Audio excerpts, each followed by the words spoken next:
Sharing resonant wisdom inspired by Reverend Ike, alongside grounded insight and intuitive guidance from your host Oh, Tauja. fuck off. Expect depth, clarity, and real moments of growth.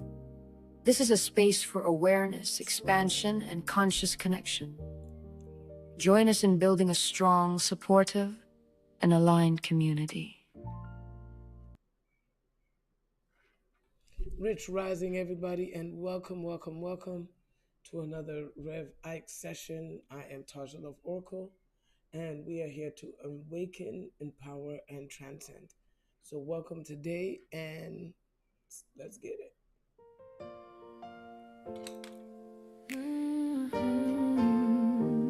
Yeah.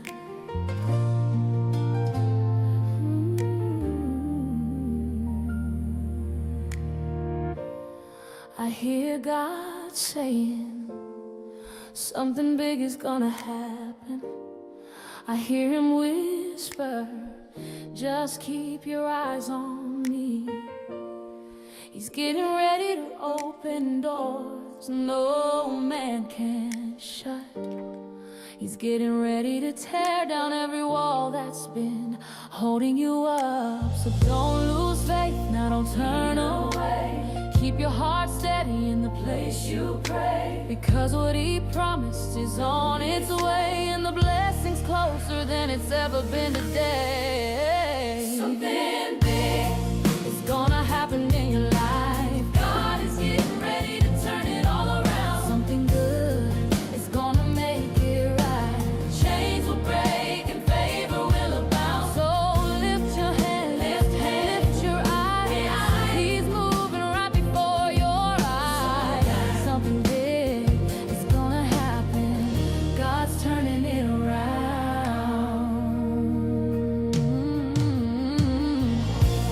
I can feel heaven shifting now. Every closed door starting to sound. The latch is moving, the lock is away. Breakthrough stepping into your today. All you've gotta do is focus on him. Keep your worship pure, keep your spirit still. Because when you trust, when you yield, that's when his power is revealed. Focus on Jesus, he's the way. Focus on his promise, it will not delay. He's healing, restoring, making you new. Every word he spoke, he's bringing it through. Something is gonna happen in your life. God is getting ready to turn it all around. Something good is gonna make it right. Visions will break and favor will abound. So stretch your hands, give him your all. Watch his glory start to fall. Something big is gonna happen. I'm talking to you God's today. turning it around.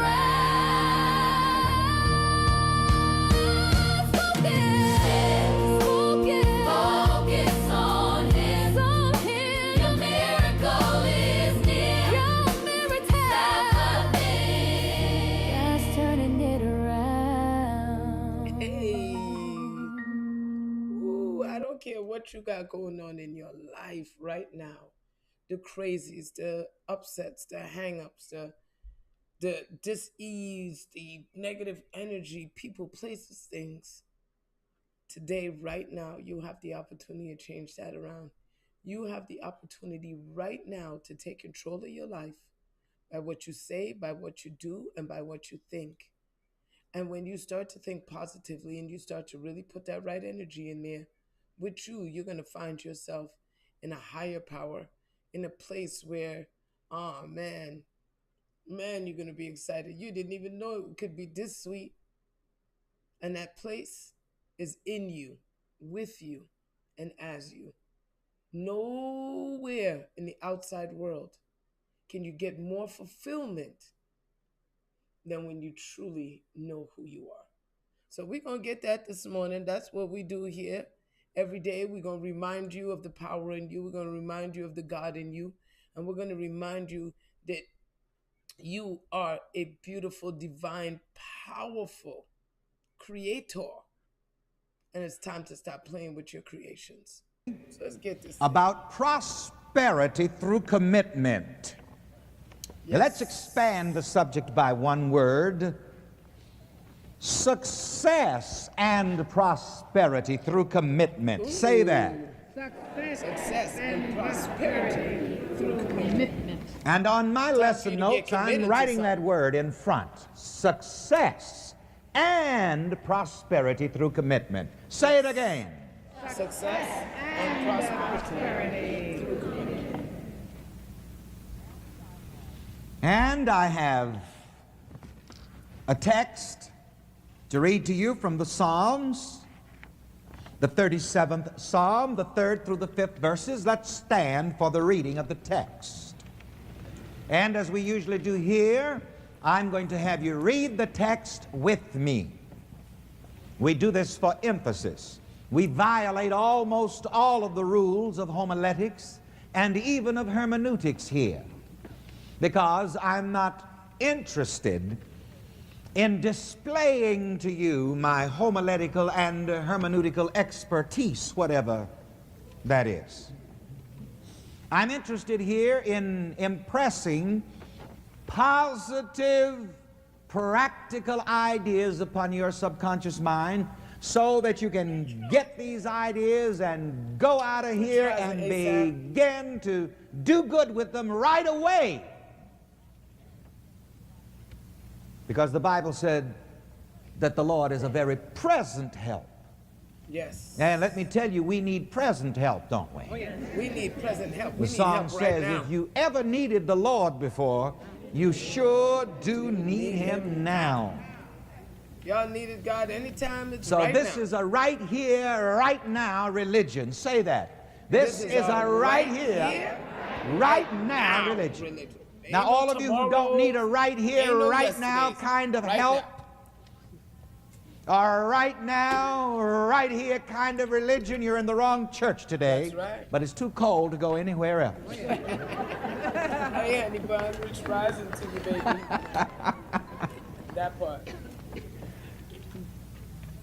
Y'all tap on that live. Let's read the text. Repeat it after me for emphasis. Trust in the Lord. Trust in the Lord. And do good. And do good. So shall you dwell in the land. So shall you dwell in the land. And verily you shall be fed. And verily you shall be fed. Delight yourself also in the Lord. Delight yourself also in the Lord. And He shall. And He shall give you the desires of your heart.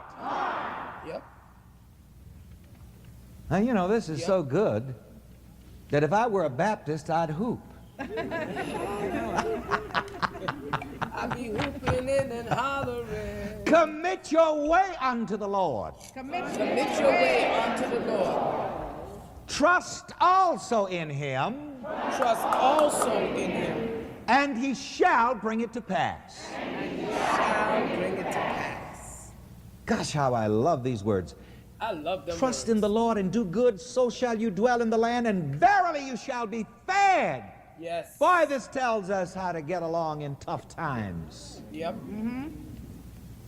You know, you never really need to do but one thing to get along anyway, and that's trust in the Lord.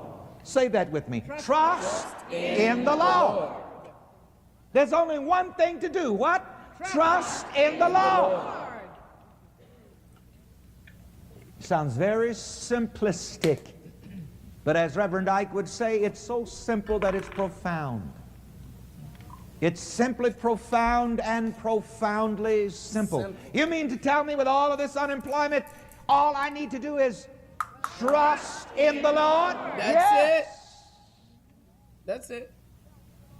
You mean to tell me with all the government grants and cutbacks and the wars and the recessions all and I need to do is trust in the Lord?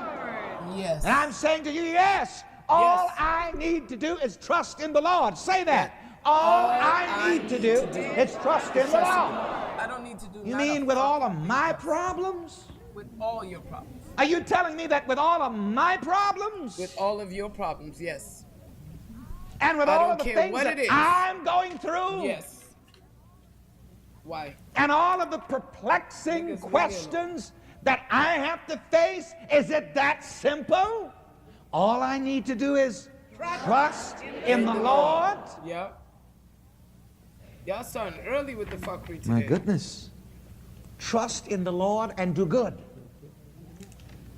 So shall you dwell in the land, and verily you shall be fed. Yep. I heard Reverend Ike say these words, and I quote, "There is a state of mind called trust in the Lord." Say that. There is a state of mind called trust in the Lord. You may be seated. Some of you want to write now. You see, because this business of trusting in the Lord is not just a cliche, but trusting in the Lord is a state of mind. Say that. Trusting in the Lord is a state of mind. It's a deep subjective state of mind. It's a deep belief. You guys fucking... It's a belief so deep and so peaceful and so calming and so comforting and so assuring that the mind does not worry when it dwells in that state of mind called trust in the Lord. Delight yourself also in the Lord, and He will give you the desires of your heart.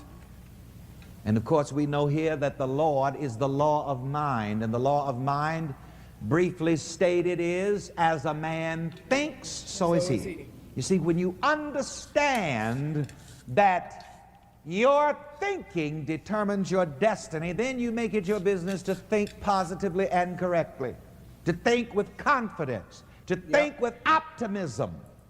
You become, as Dr. Norman Vincent Peale's book says, a tough-minded optimist. It's hard. Say with me, tough-minded optimist. So much obstacles. And as I've told you again and again, you know, life is not for weaklings. I'm going to tell you this, maybe that's why some of you want to chicken out. And half of your energy. But life is not for weaklings. Say that. Leave. Delight yourself in the Lord. Understand the law of mind. As a man thinks, so is he. And establish confidence in God in your mind. Delight in that, and God will give you the desires of your heart. Now that is so interesting. Do you mean to say that in times like these I can get the desires of my heart? Yes. While other people are going through the depression and the suppression and the repression, you'll be dwelling in the secret place of the Most High and abiding under the shadow of the Almighty. Here's the thing. You can make your choice. Someone is reporting my life. Then we're told, commit your way unto the Lord. Trust also in Him, and He shall bring it to pass. And now we come to the word in our formal subject. Success and prosperity through commitment. Commit your way unto the Lord. What does commitment mean? And say with me the word commitment. Commitment. And I want to share with you my definition of the word but I don't commitment. know if I care enough. I'm not going to lie. Commitment means being completely given over to an idea in the mind. So say with me, commitment means being completely given over Being completely given over to an idea in the mind. to an idea in the mind. Now, and I want to ask you a question to ask yourself. Put it on your lesson I'm sheet doing my best, y'all. But for your self-interrogation.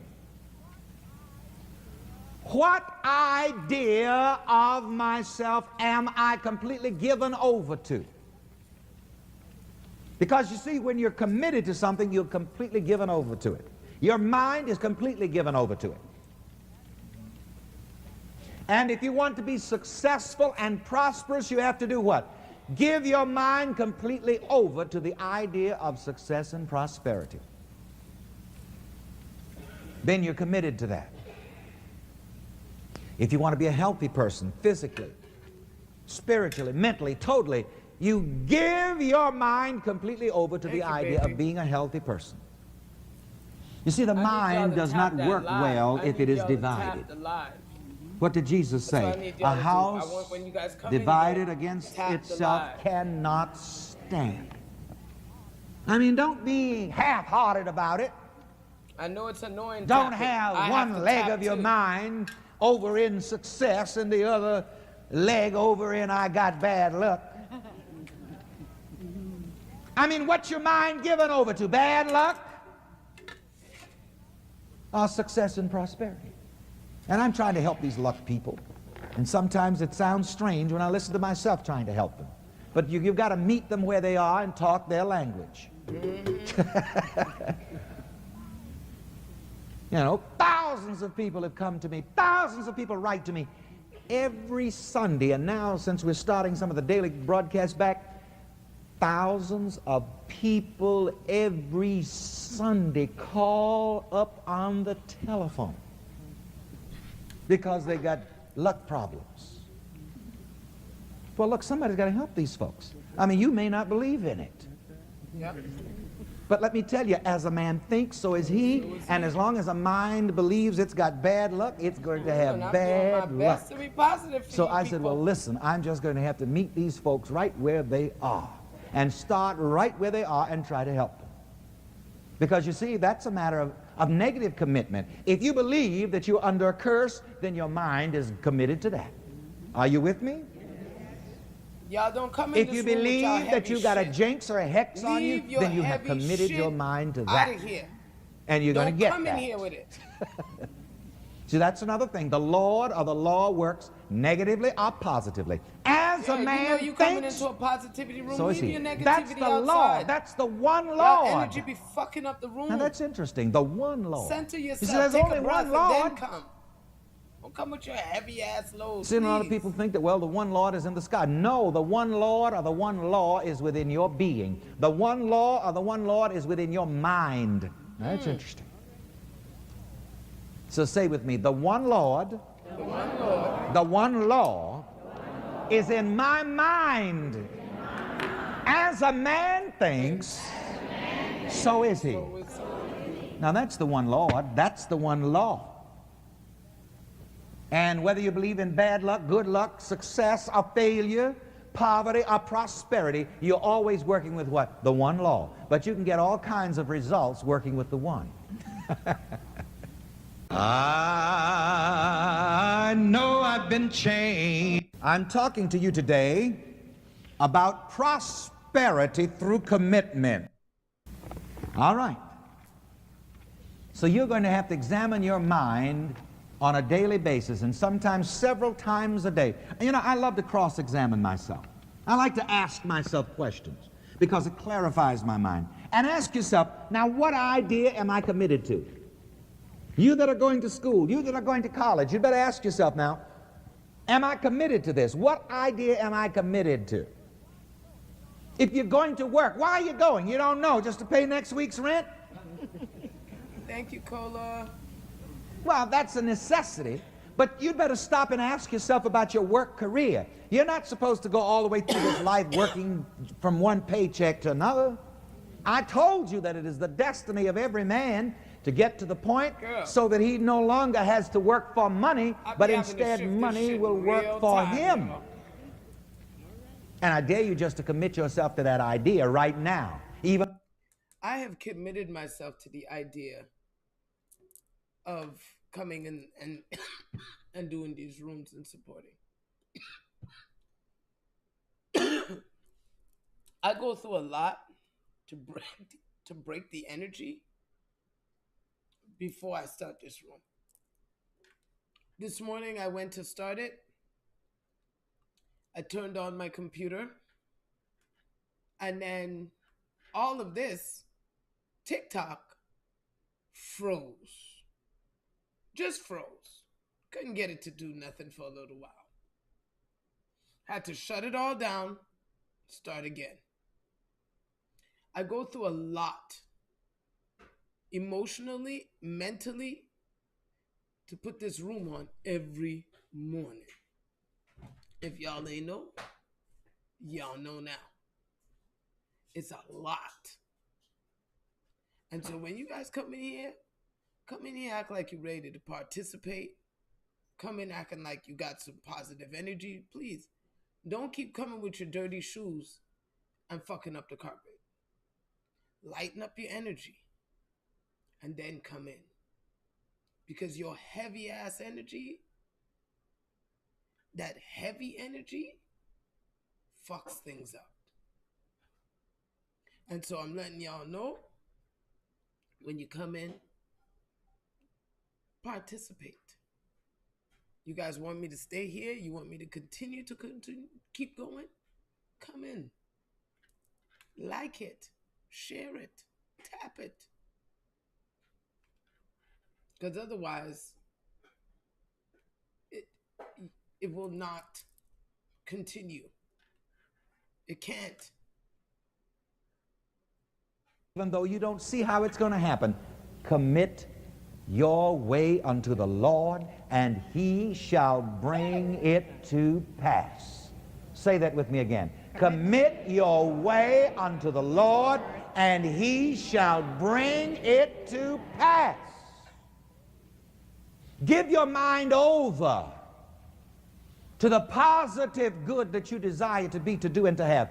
And the God power within you will bring it to pass, will bring you into the right place, will lead you and guide you to do what you ought to do. And then you cooperate with God. You've got to be committed, and you've got to know what you're committed to. All right, so here's another way to ask yourself that question. What am I committed to? Say it. What am I committed to? Ask yourself that. I mean, I'm going to work every day, through the rain, through the cold, through the snow. I mean, what's the commitment here? Is this just so I can collect Social Security when I get 65? Huh? What are you doing that for? What's your commitment? Re-examine it again. What's the point? Say that with me. What's the point? What's the point? You know, like, what's it all about, Alfie? Am I just going through this motion so that I can keep my insurance up and just go through the process of being hatched, matched, and snatched?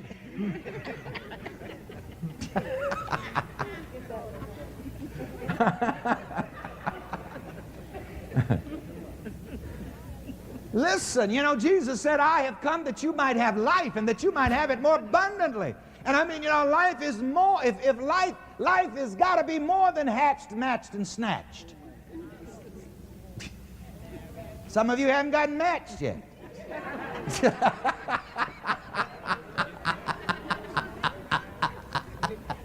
Baby. Some of you got mismatched.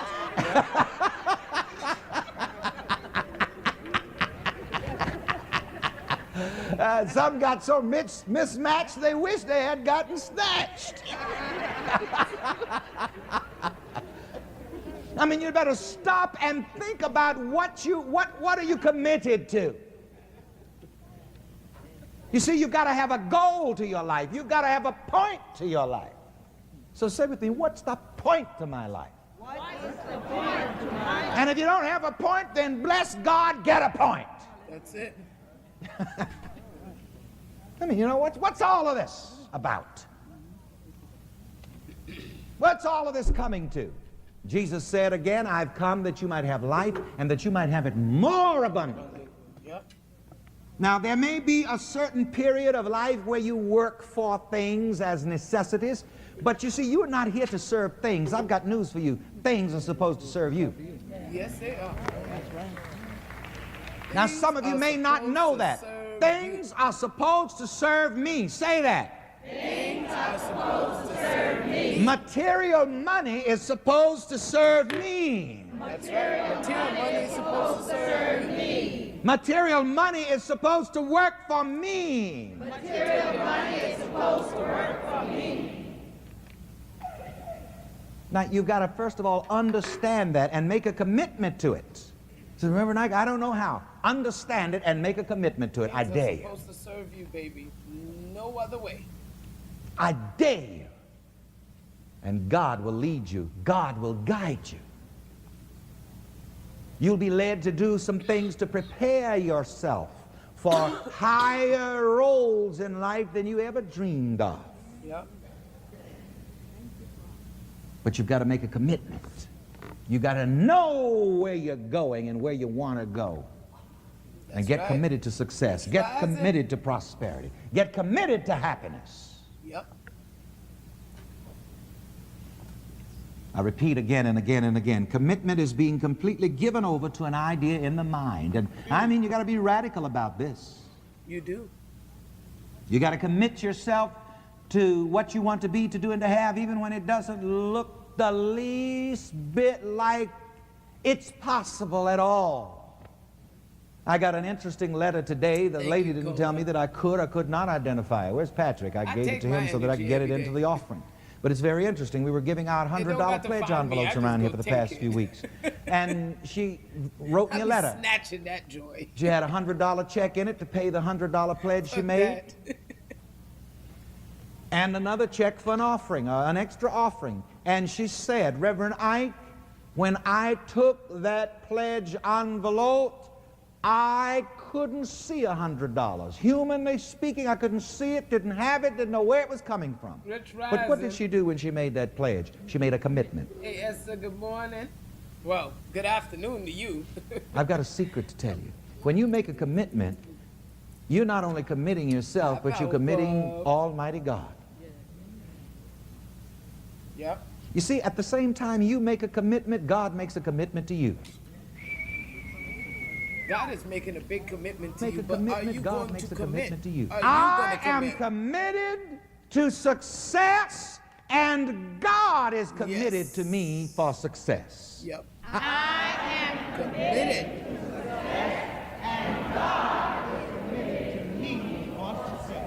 I'm going to put one more personal pronoun in there, and I'm going to let you take this into your heart. This excites me. I am committed to success, and God is committed to me for my success. Yes, ma'am. Can you remember all of that? Come on. I am committed to success, and God is committed to me for my success. God So is you people had committed better to my understand success, baby. this. God is This committed is to me. also distinctly implied in the words of Jesus when he said, he shall have whatsoever he saith. Yep. Let me tell you something, people. If you make a commitment to good or to God, God at the same time in the same way makes a commitment to you. Yep. God is committed to my success. Say that. God is committed to my success. God is committed to my prosperity. God is committed to my prosperity. Because let me tell you something, God is not in the flop business. Say that. Oh, wonderful. I Congratulations. know I've been changed. And you see, I've got something else to tell you also. We're gonna clap for Esther. Congratulations. Yeah. God bless, girl. Keep it up. You are God's business. You see, you God's business. That's why business. Maybe this is will working shake you out. up also. You know God's something? business.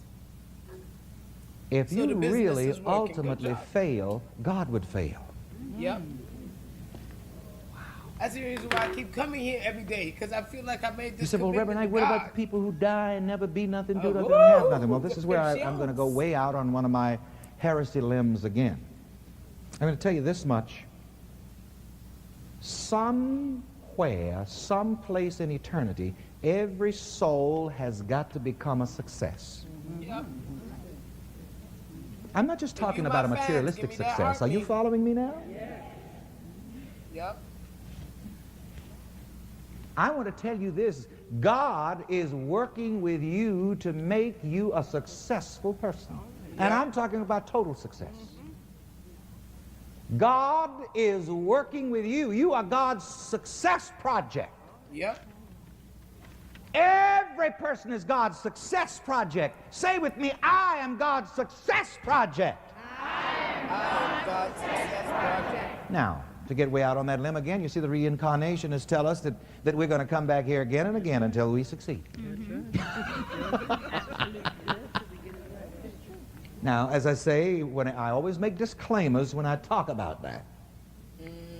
But I can assure you one thing, that it is the destiny of every man to discover who he is in God and who God is in him. That's right. That's your destiny.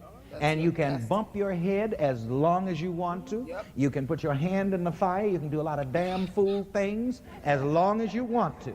Yep. But sooner or later, you've got to learn, baby, learn. You can go through hell if you want to, but you're going to end up in heaven. Yeah. As for me, I've had enough hell.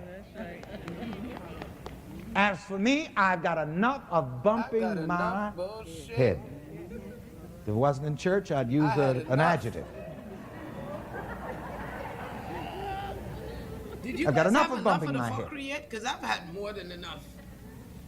You see, the Bible I know says I the did. way of the transgressor is hard. Yep. What does that mean? Some people think, well, that means those people out there in the street who lying and cheating and homemonger and so on. You have missed the point. The transgressor is a person that does not Yep. live by the law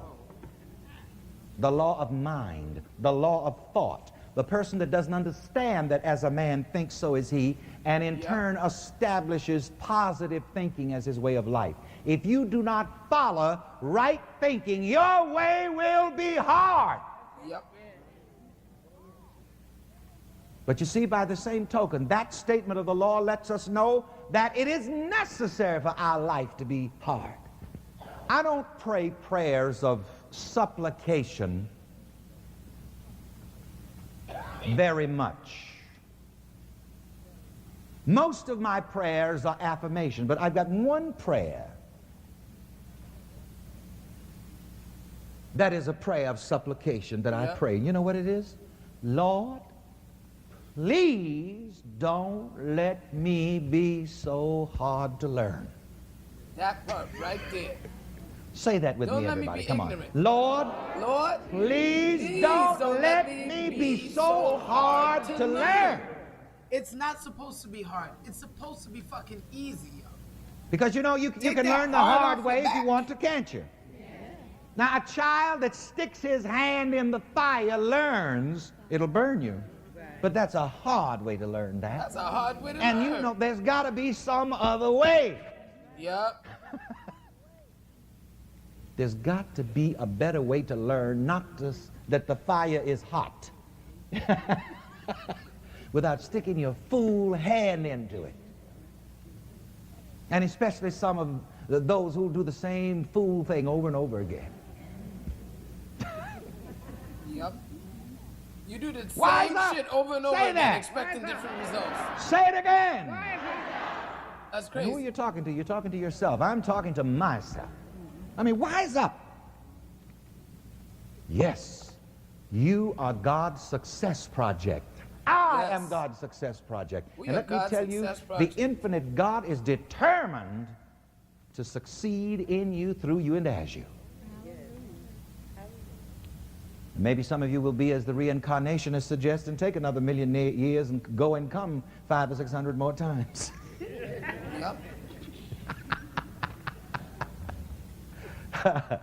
There was a play titled, "Stop the World, I Want to Get Off. I'm tired of going round and round. I don't want to be going around the same old circle all the time." I started telling you about the lady that made a commitment. She said she had no idea how she was going to make a $100 pledge and give it. But she said the money just came to her. And we had that happen time and time and time again. Don't worry, I'm not about to take the pledges yet. I'm going to take them later. You see, a commitment works like magic. Say that. A commitment works like magic. And I haven't always used the word magic, but a lot of words I haven't used before, I'm using them now because people understand those words. It's really a matter of semantics anyway. Religious people understand the term blessing. People who are not so religious understand the term luck. So it's a question of semantics, really. Yep. But still, you see, we don't live by dumb luck. We don't live by dumb luck. So again, I want to state, commitment works like magic. Say that. Commitment works like magic. And some of you, again, don't get turned off by the simplicity of the law, or the simplicity of this principle. I mean, sitting right there in your seat, you can make a commitment.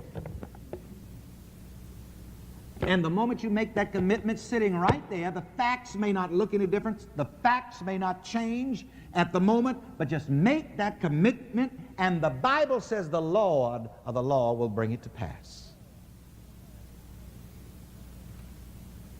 And you'll be surprised what will start happening. God will tell you and show you what to do, and you cooperate with God. Now here's a statement by Reverend Ike that I put in caps on the lesson sheet. Whatever idea you give your mind completely over to will give itself to you. I'm going to make this personal and have you shout, whatever idea I give my mind completely over to will give itself to me. Say that.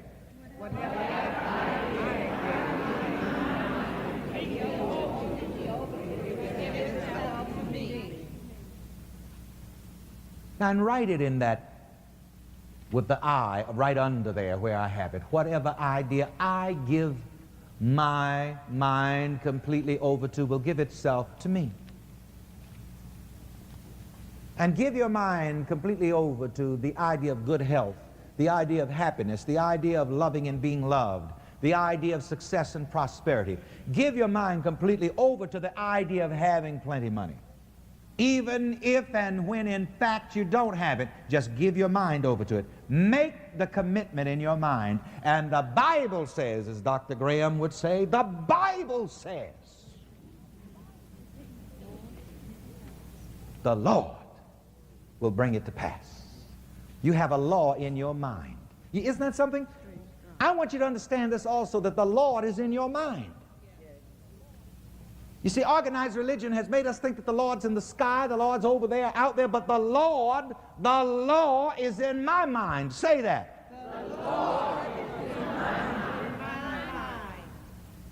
And what is this Lord in your mind? This Lord or this law in your mind is that principle which brings to pass as a man thinks. So is he. That's the Lord in your mind. Yep. Oh, I'm so glad I learned that. I know I've been changed. Man, look, when you learn how to change your mind, it is going to be the greatest gift that you've ever experienced. Like, it really is something powerful. And it's something that me and Esther were talking about yesterday when she said, Tasha, like, is it really every word? Thank you, baby. Is it really every word that I say? Every thought that I have? I have to be careful? Yeah, you do. You like the carefulness that you have to have really is something that is, it feels like it's almost impossible to accomplish. How can I really take control of my mind to this magnitude. Now let's continue But our you can. You can. You have to learn how to discipline your energy. And it's a habit. It's a habit. And here's the thing, it's a habit that you have to make because it's easy to make a habit. It's very easy. It's very hard to break one. So you want to make sure that you're building those habits. You want to make sure that you're putting in that energy into yourself, because if you could allow yourself to start to just really, and I mean, guys, when I say really take accountability and responsibility for yourself, I really mean take accountability and responsibility for yourself. So that even the slightest words that you say, you got to be careful with what's coming out of your mouth. You got to be careful what you're thinking. Even in this room every morning. That's why I tell you guys, I have to shift my energy even about this space. Even for me, I have to release the obstacles. I have to release that. Every morning, I just have to say, Tasha, you're getting better and better and better. You're getting better and better and better at doing this. It's getting easier and easier and easier. Every morning, I have to reignite my own energy. Because if the system shuts down, why the fuck is my computer shutting down? My computer don't shut down no other time except for when I go to start the lives. Why? What energy is there?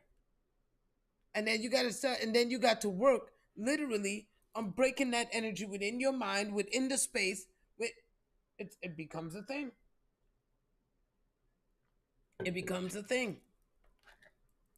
And so when I say it's not, this work is really something that has to be done, it has to be done. You could read a book, you can write it down, you can play tapes, you could do all that shit. You can listen to me every fucking morning. You could listen to Ike every morning. But if you are not taking the actual action steps on it, if you are not taking those full steps on it, then it don't matter. You can sit down here every fucking day. It's not going to do shit for you. It's not going to do a fucking thing.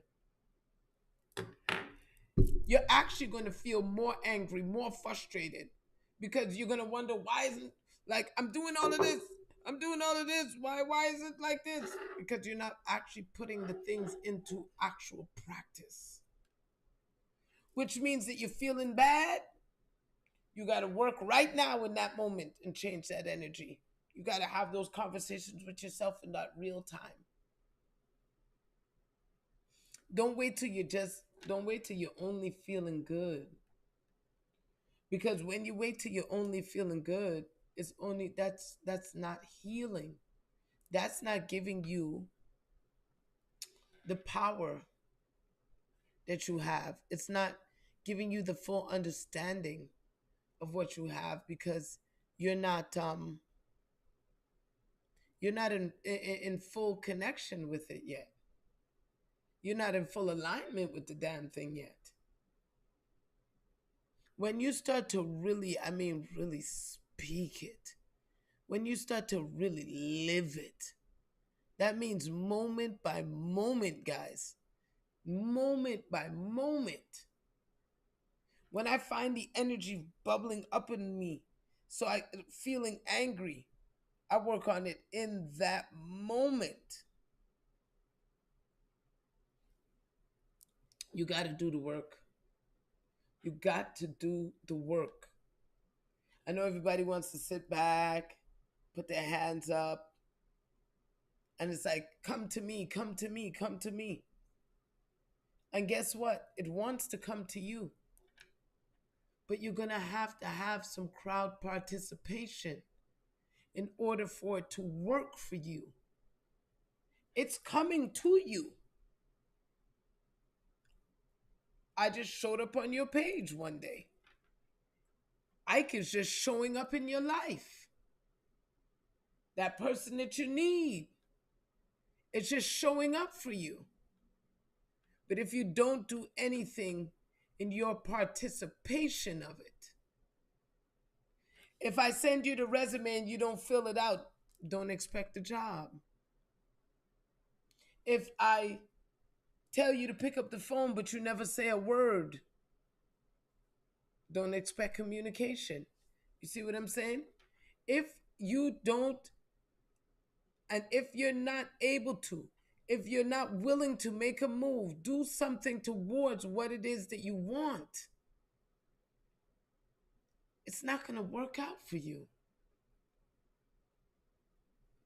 When I tell you guys that that energy is vital, I want things to work out for me, so I have to stay consistent. Like, I have to. You see what I'm saying? I have to. I don't have a choice here. Not if I want it to work. I do have a choice. But if I want it to work, the only choice I have is moving forward, changing my mind, taking power over my words, and doing the work 24 hours a day, 7 days a week. I literally, when I'm not talking to y'all, I'm on my own doing this. When I go to bed at night, I put on my Ike. I put on my Neville Goddard. I put on my Florence Shovel Shin. I put on my shit. And I go to bed empowering myself so that I'm working on my 24-hour clock on a consistent basis, just running this clock. The work is not one that you want to stop. It's not one that you want to take lightly. It's not one that you want to be playing with. It's one that you want to go full steam ahead. And I mean full steam, y'all. When I sit down here, I want you guys to know I'm not making suggestions. I want you guys to know this is not a suggestion. This is not, oh, well, if you try this. I don't try. I do. You understand? Y'all ain't trying this thing. You're doing it or you're not doing it. That's the only way you're going to get results. And that's how you're going to get your results. I'm going to know by your life if you're doing it or you're not. I'm going to know if you're mentally sound. I could tell by your life. I could tell by the cleanliness of your home. I could tell by the excuses that you make. I don't make no excuses. You see, guys, I realize the better my excuse, the more I'm holding myself back. So I stop making as many excuses for myself. I don't stutter step. I refuse to fucking stutter step on myself. So you got to get real with you. You got to get in tune with you to the point where you understand what your own hurdles are. And you have to be okay with facing what you have put in your path. Otherwise, how the fuck you gonna jump over it if you're not willing to look at it? How you gonna jump over it if you're not willing to take a step towards it? How are you going to fucking fix it? You can't.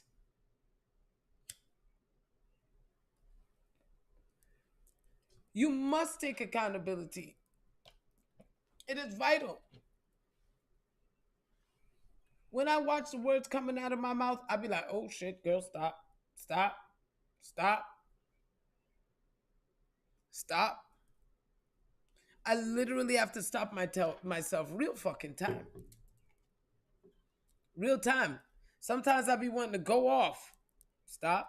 That's not what we doing anymore. Doesn't serve you.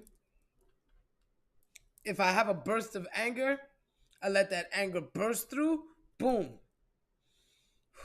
Thank you. I let you out and I replace you with peace. I let you go. I feel you. I see you. I understand what I get it. I got you, Taja. Now, let it go. This is you guys' power.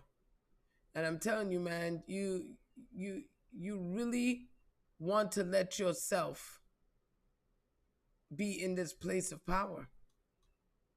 You really want to let yourself start to take control.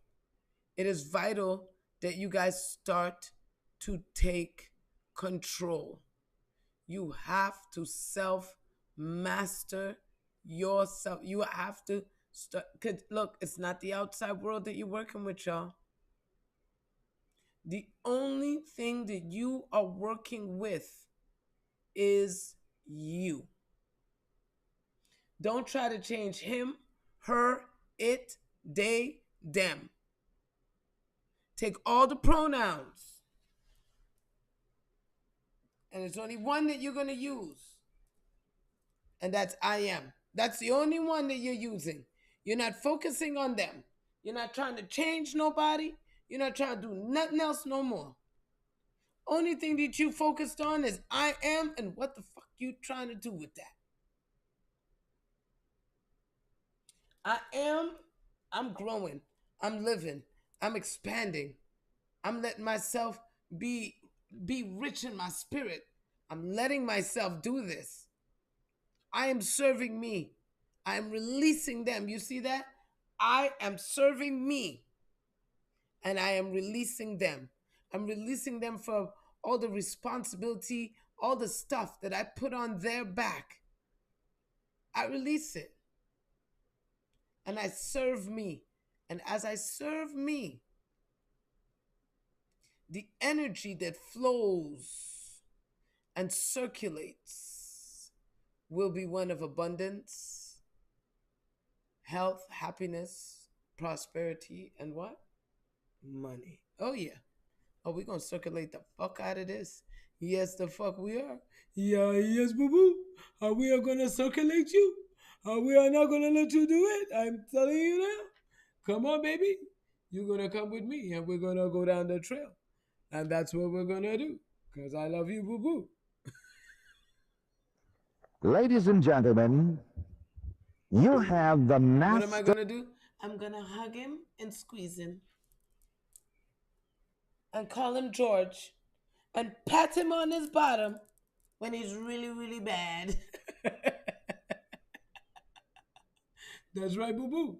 That is a the Yogi Bear. wisdom within you. That is what we're doing. You have the master teacher within They you. make me pat you on your bottom. And I want you to make this personal. I want you to realize it and appropriate it at this and time. pat you on your bottom Ladies and really, gentlemen, really bad.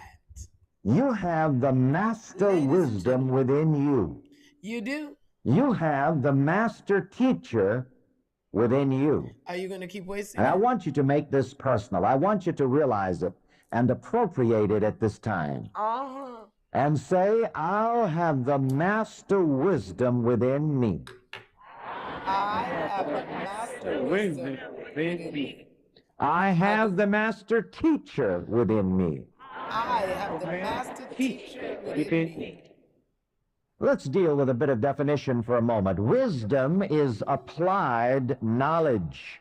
Yes, it is. Isn't enough just to have a head full of information. Yes. But you must also know how to apply it. And this is wisdom. Applied knowledge. And what's a master? I'd like to give you this definition for master. Master, one who is self-competent. I want a hyphen between self and competent. One who is self-competent, efficient, and effective in a particular field or discipline. And I want to warn you from the outset that the goal of this teaching is to make you a master. Not anybody else's master, but your own master. Whenever I say this, I have to always warn you that a master is not master of anybody else. A master is master of himself. If you're trying to be somebody else's master, Maybe you're on the Lost. right track, but you're going the wrong way. So let's belabor this definition. A master is one who is self-competent, efficient, and effective in a particular field or endeavor. Now, what are you attempting to become self-competent and efficient and effective at through this study? You are studying to become self-competent in the operation of your own mind and life. So let's state this purpose together. Repeat it after me. I am seeking. I am seeking To be to be self-competent, self-competent, efficient, and effective efficient, and effective in the operation of my own mind and life. in the operation of my own mind and life. Now, it's good to know what our aim is. Yes. Jesus, the spiritual self-master person, Yep. gave in the book of St. Matthew what is commonly called the Sermon on the Mount, which is the basis text of this study. Yes. This is an esoteric study of the Sermon on the Mount. I prefer to say the teaching from the Mount. Yep. And yes, we do recognize Jesus Christ as a master teacher, but it's not enough for us to recognize a teacher without. We must recognize the teacher within. As I've told you time and time again in our various series of studies, that when you listen to me in my classes, I'm really teaching myself. You're just overhearing me.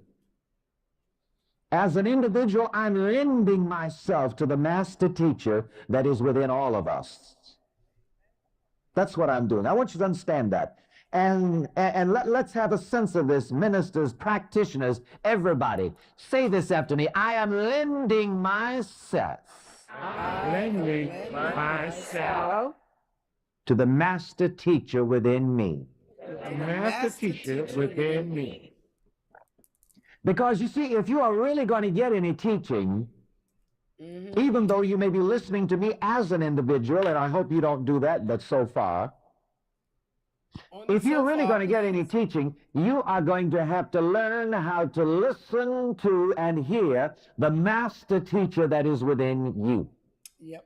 And we are here in this study to give an occasion to the master teacher within us to teach us. This is what it is. It's an occasion to let the master teacher teach us. Yep. Who is this master teacher, really? Yep. It is divine mind. The same mind that was in Christ Jesus. It's still in you. And we're It's not being still blasphemous, those in of you who have been fundamentalistically trained, because the Bible does tell us, let Didn't this leave you. same mind be in you, which was in Christ Jesus. Yep. And you see, I want you to It's still the understand that same mind. it was and is divine mind in Christ Jesus that did the Yes. teaching. You see, we're dealing with the Yes. teaching ministry of Jesus. And really, it's more than just the teaching ministry of Jesus. We're dealing with the teaching ministry of the mastermind within us. Yes. And the mastermind within us teaches us and teaches through us. Yes, it does. This is what it's all about. And so now we are going to examine portions of the text from St. Matthew, the 5th chapter, the 1st and 2nd verses. And this is a portion of the master teacher teaching through Jesus Christ. Yep. The text says, and seeing the multitudes, he, Jesus, went up into a mountain, and when he was set, his disciples came unto him, and he opened his mouth and taught them. Yep. How the theologians have gone over this for hundreds of years, almost 2,000 years. And they have gotten no more than just a prologue out of this. Well, look at Jesus. He went up on that hill and sat down. And those 12 fellows came and sat down around him, and he gave them the Beatitudes.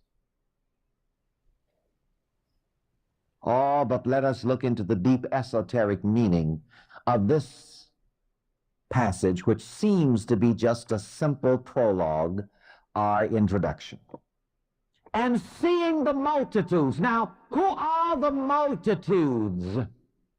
As we studied here in this school, especially over the past year, everything in the Bible has an esoteric meaning. Yes, it does.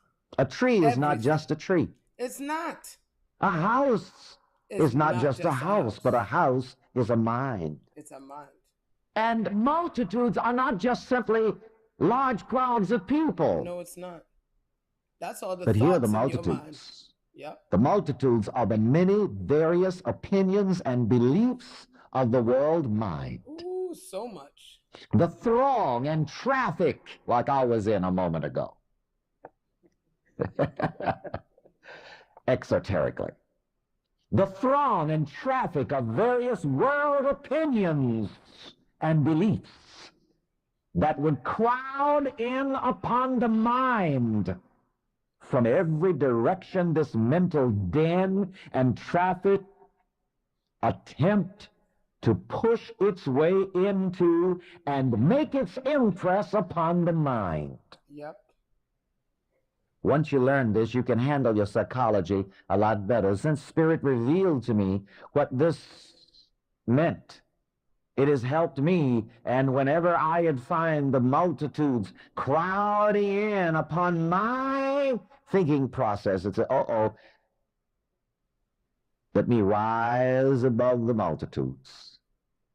Now, when Jesus, the spiritual self-master person, notices that the noise and traffic of the world mind would crowd in upon him, he goes up into a mountain. He mentally ascends above the claims of materiality to the secret place of the Most High, to be still and know that I am God. To know that I am God and there is none beside me. He takes the advice of the psalmist,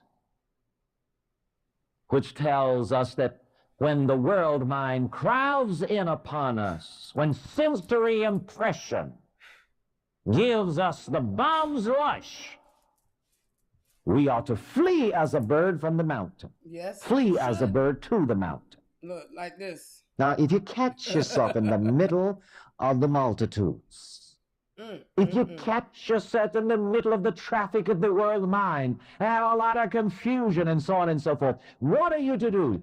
At once you are to flee as a bird to the mountain. That's right. I think it's the eagle. When the storm comes, the eagle just mounts straight up above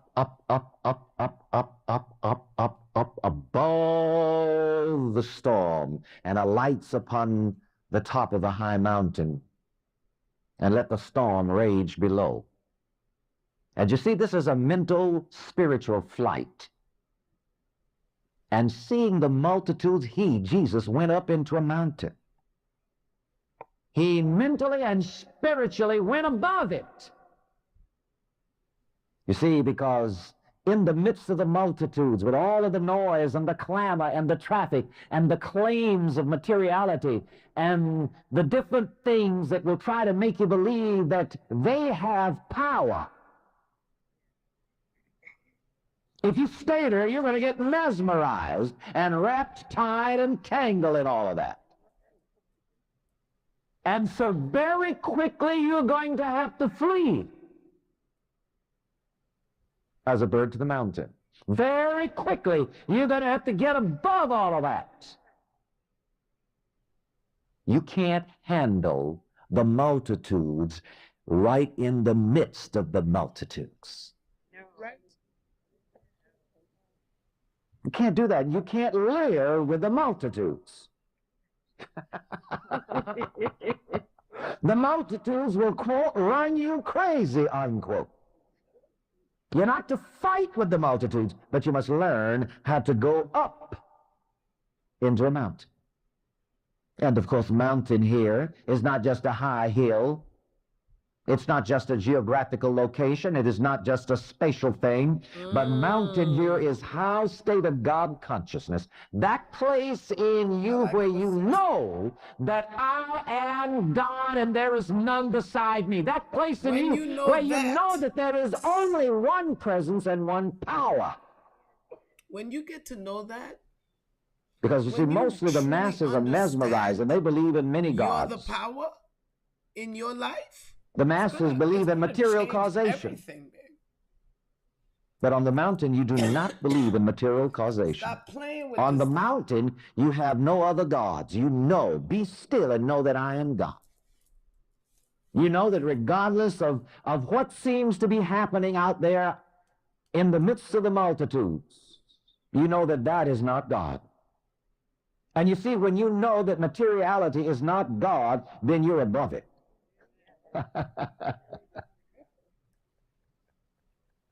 And the multitudes will fool you. Oh, yes, they would. The multitudes will fool you. The Bible says that Jesus, the spiritual self-master person, went up into a mountain. And notice the other words, and when he was set. Now, again, the literalist would just simply see Jesus sitting down, finding a nice grassy spot, perhaps, and sitting down. But it means so much, much more than this. What does it mean? It means that the spiritual self-master person gets and keeps his mind settled in spiritual verities. Who he is in God, who God is in him. You have to get your mind set in the understanding that I am God, and beside me there is no other. You have to get your mind set in the understanding that as a man thinks, so is he. The master person, represented here by Jesus, sets his mind upon the unchanging law, the unchanging Lord, and meditates in it day and night. Again, as the psalmist says, my heart is fixed, O God, my heart is fixed. I don't care what these multitudes say. I don't care how much noise they make. I don't care if the cow jumps over the moon and the dish ran away with the spoon. I don't give a fuck. My heart is fixed. Say that. My heart is fixed. I'm above all that. Yep. That doesn't fool me. Sir, that doesn't fool me. That does not fool me. The spiritually aware person sings, my heart is fixed and my mind's made up. That's what it is. You see, and this is getting yourself set. Yep. And you must maintain that settled position in mind on the mountaintop of God consciousness. That's right. And I'll tell you, if you are not set, the multitudes will do you in. It will do your ass in. Now, when he was set, by the way, don't think that I'm just talking about a material Jesus, a personal Jesus here. All along, this is showing you what you should do if you wish to be a spiritual master person. Yep. This is your example, because again, the Bible says of Jesus that he is our example. Jesus came to show us what divine self-mastery is all about. He didn't come to show us that he was some kind of God's Superman and God's special pet. What Jesus is really trying to do, he's trying to show us who we really are in God and who God really is in us. Yep. And the truth is, all that Jesus is, I am. Who will dare say such an audacious thing? Let's hear it. All that Jesus is, I am. And you know, you're not a good Christian until you understand that, because Even in Orthodox Christian doctrine, we're told the way to be saved is what? To believe on the Lord Jesus Christ. Yep. And you cannot believe on him correctly unless you understand what he's trying to tell you and what he's trying to show you. Jesus is the Son of God? Absolutely. But what is Jesus trying to show us by his divine sonship? He is trying to show us that we too are the sons of God. He is trying to tell us too that, beloved, now are we the sons of God. Huh? But you see, the theologians have us believing in the exclusive divine sonship of Jesus and makes the rest of us bastards. That is not what it's about. All that Jesus is, I am. Let's hear it. All that Jesus is, I am. And we must get set in this. In quietness and confidence shall be your strength. Don't let the multitudes run away with you. Let me quote a line or so from the first Psalm again, again, again, and again, and again, and again. The blessed man, the prosperous man, is thus because in God's law does he meditate. Meditate, indicating a quiet, calm, peaceful state of mind. In God's law does he meditate day and night. He keeps his mind set. Yes, he does. In the law of God, day and night, and he will not let the multitudes run away from it. No. Oh, this is the secret of self-mastery. Blessed secret. And when he was set, his disciples came unto him. You see, again, Jesus going up into the mountain indicates that he withdrew the images, the functions, disciples, of his mind power away from the press, the noise, and confusion of the material world. Yep. And summoned them up into a mountain to be taught, disciplined, and strengthened by the mastermind, the master power. Yep.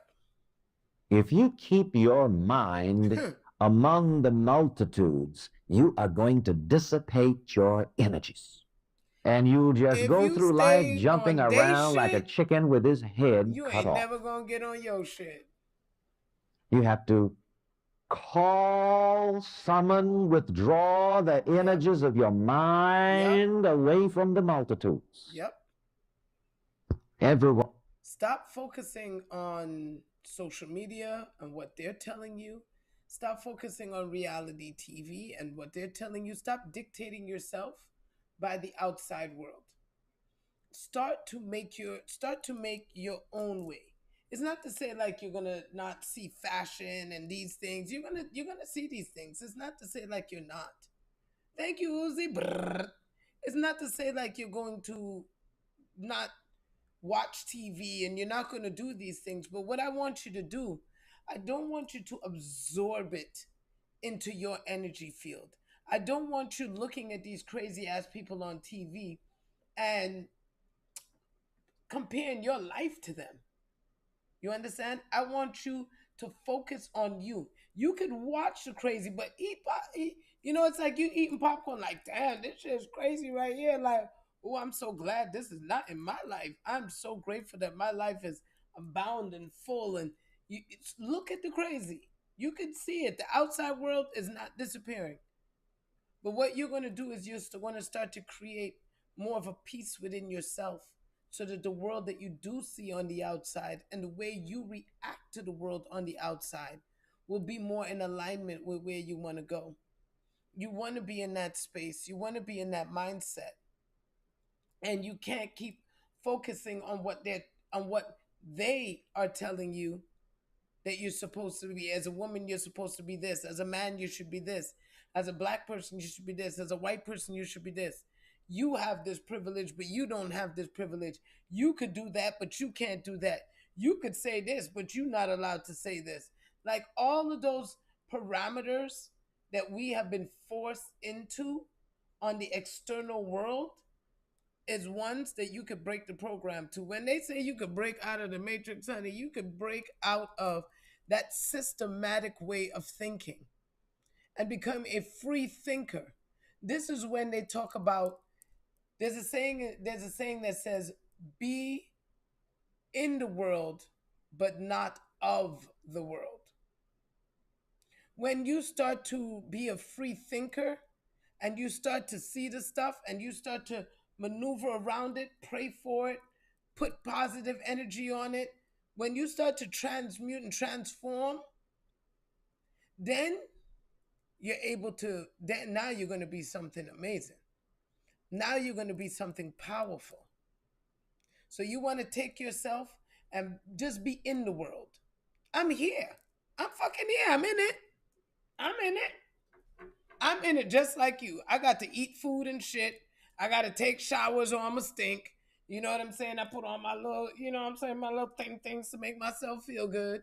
I got to do all the same shit you doing. So I'm in the world with you. But I'll be damned if I'm of it. I ain't of this motherfucker though. I'm of the spirit. I'm of heaven on earth. You see what I'm saying? You see the difference in that? I'm here in this motherfucker. Yes, I am. I'm right here. I'm riding out with you. I have to drive in traffic with your ass. I got to do all the same shit that you doing, baby. But I ain't of this fucker. I'm not of the world's mind. I don't allow myself. Now what did I do? Now what did I do? Why do you guys keep blocking? Why do you guys keep doing that? Anyway, whatever. I'm not going to be of the world's mind. I'm not going to be of that energy. I'm not doing that to myself. I'm not putting myself in a place where I'm allowing myself to be of the world's mind. I'm not going along with your sickness. I'm not going along with your fucking negativity. I'm not going along with your recession, your depression, your hardships, your gas prices. I'm not going along with your shit. You understand? When I go to the gas pump, I don't even think about the gas price. This is what I have. This is what I'm putting in. And that's it. I'm not stressing about, because here's the thing. They've made us over consumers. And so because they've made you an over consumer, you're always looking to the next thing that you got to buy. So when you go to the gas pump and you see it getting higher and higher, you keep focusing on the fact that you're going to have to get more gas. But if you focus on the fact of the gas that you have and be in a deep state of gratitude for having that, you will see how your money will multiply to match the gas that you need. And remember, baby, you the fucking gas in the tank. You're the fucking gas. So it's becoming more and more expensive for you to make a move. It's becoming more and more energetically hard for you to make a move in your life. That's what those gas prices being high is saying. That's why when I go, I know I'm just going, I'm filling up, and I'm not looking at the number. I'm not looking at that. I'm not making myself feel subjugated by the game that they're playing. All they're doing is programming lack into your mind. They're programming more hardships. That's all they're doing. Right now, what they're doing is they're dividing you from your money. Do not get played. Be in the world, but please, y'all, stop being of it. Let's go. One who would be a self-master must do this. Let's The go. images of your mind come unto you only when you withdraw from the multitudes and go up into a mountain. Yes. A mountain of God consciousness and stillness above the din of material phenomena. Yep. That's interesting to notice. Let's go back over the text again and again and again and again. Notice it said that when Jesus saw the multitudes, he went up into a mountain. And when he was set, his disciples came unto him. Yes. Notice his disciples did not come unto him until he did what? Get his mind. He went up into a set. mountain, a high state of God consciousness, Yep. and became what? Set. He had to settle Settle. himself. Quiet, calm. Yes. meditative, contemplative. And then what? His disciples came unto him.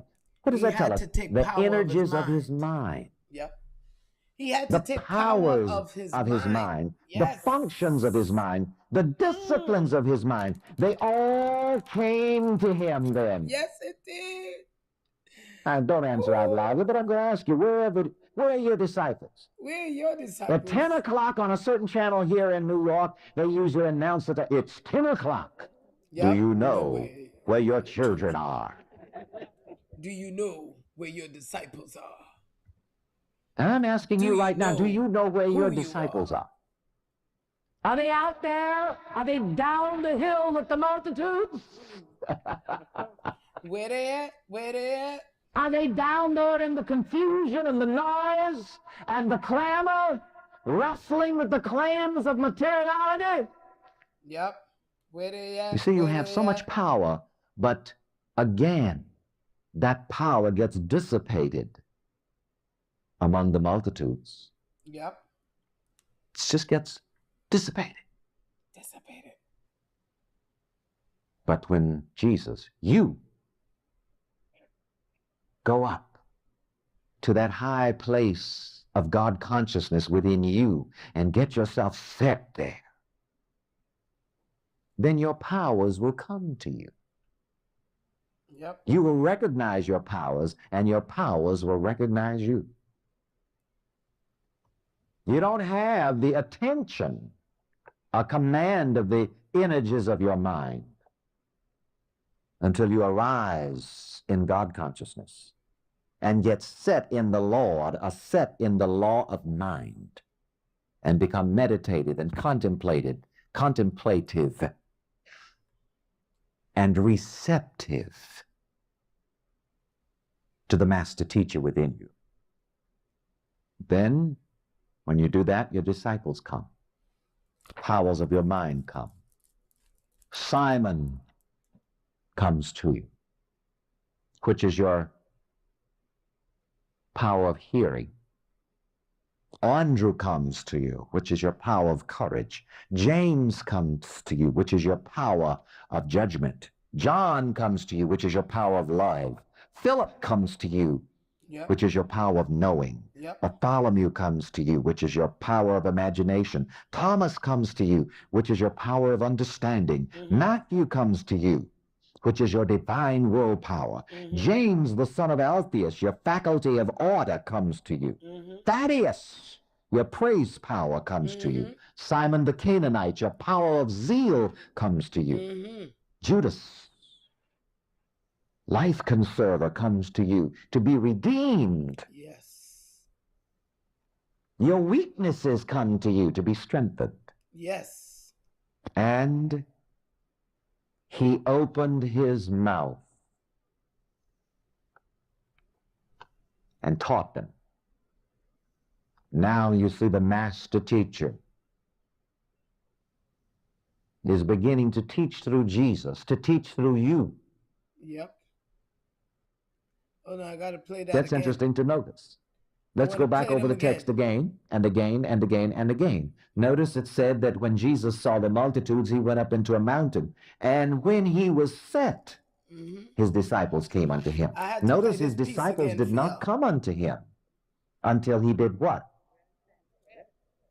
He went up into a mountain, a high state of God consciousness, and became what? Set. I know that's Settled. right, ASAP. Quiet, calm, Yes. meditative, contemplative. You are And then set what? up, His girl. disciples came unto him.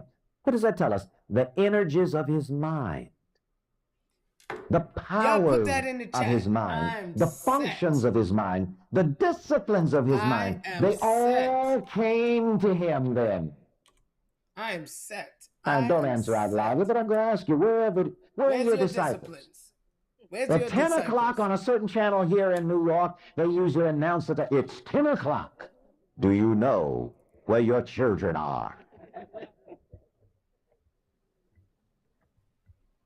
And I'm asking you right now, do you know where your disciples are? Are they out there? Are they down the hill with the multitudes? Are they down there in the confusion and the noise and the clamor, wrestling with the claims of materiality? You see, you have so much power, but again, that power gets dissipated among the multitudes. It just gets dissipated. Yes, it does.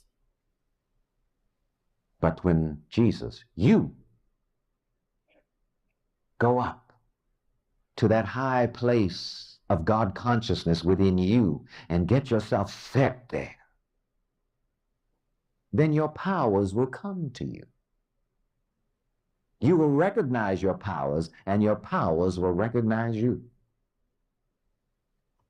You don't have the attention, a command of the energies of your mind until you arise in God consciousness and get set in the Lord, set in the law of mind, Yep. and become meditative and contemplative and receptive to the master teacher within you. Then, when you do that, your disciples come. Powers of your mind come. Simon comes to you, Yep. which is your power of hearing. Andrew comes to you, which is your power of courage. James comes to you, which is your power of judgment. John comes to you, which is your power of love. Philip comes to you, which is your power of knowing. Bartholomew comes to you, which is your power of imagination. Thomas comes to you, which is your power of understanding. Matthew comes to you, which is your divine willpower. James, the son of Alphaeus, your faculty of order, comes to you. Thaddeus, your praise power, comes to you. Simon the Canaanite, your power of zeal, comes to you. Yep. Judas, life conserver, comes to you to be redeemed. Your weaknesses come to you to be strengthened. Yep. And he opened his mouth and taught them. Yep. Now you see the master teacher is beginning to teach through Jesus, to teach through you, to instruct and to empower the faculties of your mind. But you can't do this as long as you're prowling among the multitudes. You can't do this as the world turns. You can't do this in the midst of the secret storm. You can't do this if you get mixed up with all my children.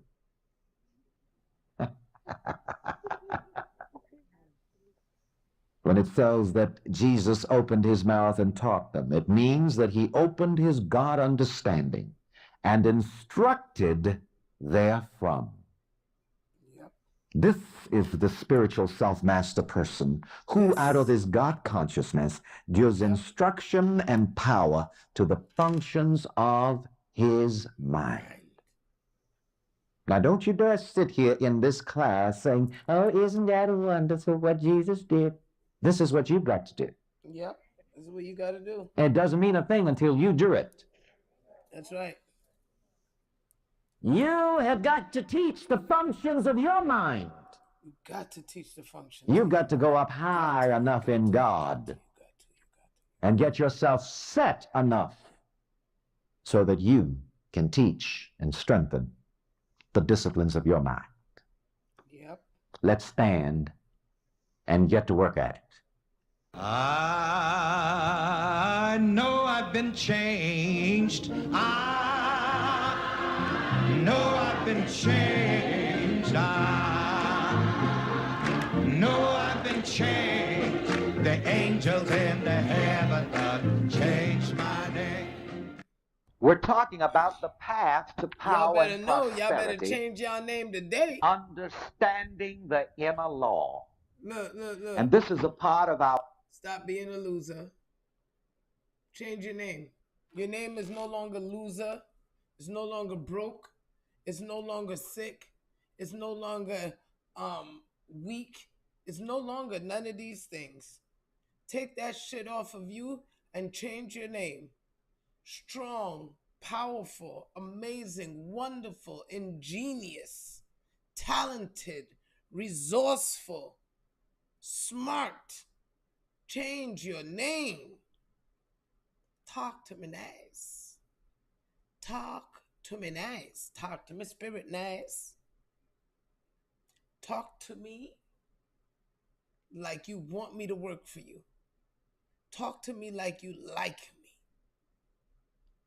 Because the more power you guys give yourself today, and every moment of this day, the brighter and brighter and brighter and brighter that you're going to get.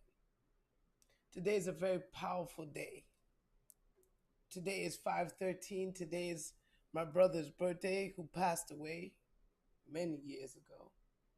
I celebrate life on this day because I still have beautiful friends to celebrate on this day. I have so much on this day because it is the transformation of that feminine energy within you, that softness that you need to be able to manifest. Sometimes, sometimes y'all are just too hard. You're just too hard. That's what the problem is. Hey, Miss Wealth, you're just too hard. And this femininity in your spirit makes it so much softer. And that's with women too, because women are hard like brick right now. Women are tough too. Everybody tough right now. Oh shit, child, Lord of mercy. So they want you to get into that place of softness. So 5/13, I want to give you this number for today, just this day. It is a 7 of diamonds day. So it's all about your movement forward. It's all about your prosperity. It's all about your abundance. It's all about, you guys taking that pressure that you feel in your life and knowing that all that pressure has made you into a beautiful diamond, that you are a beautiful gift to this world. And so 5/13 says the ascended masters, which is Jesus, Kuan Yin, saints, Moses, it's Abraham, it's all the people. Bob Marley is an ascended master. All those who have walked on the earth and traveled that spiritual path of enlightening and of awakening, they are ascended masters. So the ascended masters and your positive affirmations are transforming your life in wonderful ways. Today, they want you to know that your life is transforming in wonderful ways. That femininity within you, you have to have that feminine in you if you want to give birth to anything, right? The feminine side of life is what gives birth. The masculine side, right? That helps to feed. That's the burst. That's all right, let's get it out there. Let's do this. Let's do it. Let's get all those thoughts out there. Let's get all that energy out there because it's pumping at you fast. Remember when a man busts, it's three. It's like between 2 to 5 million little guys that go rushing. But we are the life bringers. And so today in this feminine energy, you are bringing life in a physical way for some of y'all and in a deeply spiritual way for everybody. We are all literally bringing life. Give birth, girl. You give birth on this day, honey. You're gonna have the coolest fucking kid. They're gonna be funny. They're gonna be ingenious. They're gonna be smart. They might be a little bit moody though. They might be a little bit moody because Wednesday's child is for the woe. I had a Wednesday's child, and let me tell you, boy, she's moody. I'm rolling my fucking eyes. And she's a 13 too. She was born on a Wednesday, on a 13. And so I want you guys to know that you guys are in a beautiful, transformative, wonderful place in your life today. So please make sure that you're using this energy, that you're allowing yourself to be in that full alignment. And you got 2 Tauruses. Oh my God, Jesus. You are just full of excitement, aren't you? But today, 513, the Ascended Masters and your positive affirmations are transforming your life in wonderful ways. So enjoy this day. Let your light shine today. So if this is coming across you for any reason, it's because it's your time and you've been doing a good job. So keep it up. We're talking about the path to power and prosperity, understanding the inner law. And this is a part of our Wisdom of the Master series, taken from the Sermon on the Mount in the Gospel according to St. Matthew. Hell yeah. I've enjoyed this lesson in my meditations. It has blessed me, and now I'm going to share it with you. The path to power and prosperity. And before I proceed any further, I just want to give a warning and give you one more chance to get out of here. If there's anybody here that does not want more power and prosperity. So let's clear the air right now, and I'm going to have you stand and say, I want more power and prosperity. And if you do, sit down. If not, keep getting up. If you want it, stand up and declare it. Come on. I want more power and prosperity. All right, I knew that there was nobody here that didn't want that. I know y'all all want some of that. I'm going to read to you now the text which you find printed on your lesson sheet. From St. Matthew, the 5th chapter, the 13th through the 26th verses. I'm going to read it from my Bible. The text is printed a little larger there. This lesson begins with the words from the lips of the Master Jesus. You are the salt of the earth. And these words are full of esoteric meaning, full of inner meaning. Of course, you cannot interpret this literally. No. It has to be esoterically interpreted or spiritually discerned. Yep. Who are the salt of the earth? What is the esoteric significance of salt? Those who have spiritual understanding are the salt of the earth. Repeat that sentence. Those who have spiritual understanding are the salt of the earth. Yes.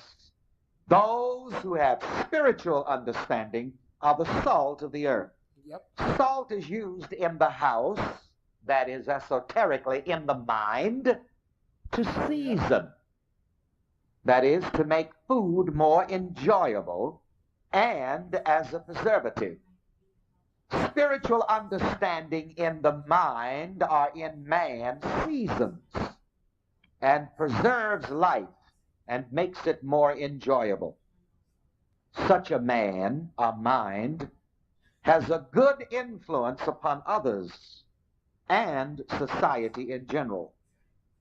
The good flavor of his life improves and uplifts the whole earth.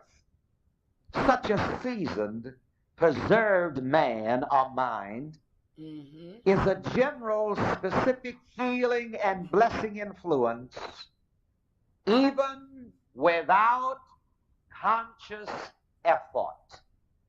And here's the point that I want to underscore.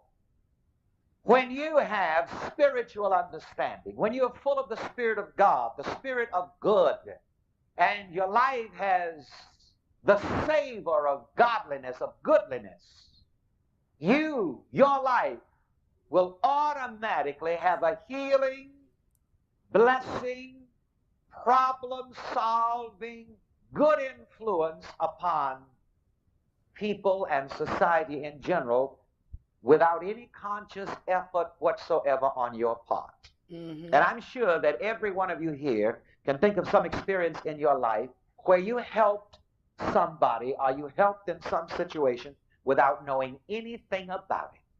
And sometime later, perhaps the person came to you and told you, you don't know how you helped.